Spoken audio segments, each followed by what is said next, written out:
今期嘅成語動畫廊就係呢個望梅止渴啦。呢個故事講乜嘅呢？就係話阿曹操啦行軍嘅時候，啲士兵好口渴，咁跟住但係佢哋好耐都冇水飲喎。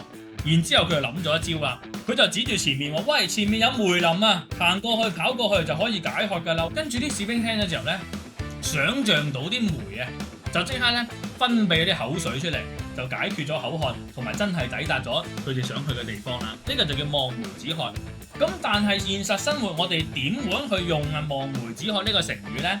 第一，望梅止渴即係你有冇真正獲得嗰樣嘢㗎？冇嘅，頂住檔先啦。呢個就叫望梅止渴啦。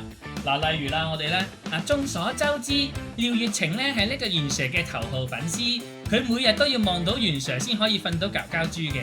但係今日佢見唔到袁 Sir 喎，所以佢只可以攞住袁 Sir 幅相嚟到望梅止渴。咁嘅意思即係咩啊？即係佢有冇真正見到袁 Sir 呢？冇真正見到袁 Sir，但係佢就用袁 Sir 啲相去頂住檔先，就叫做望梅止渴啦。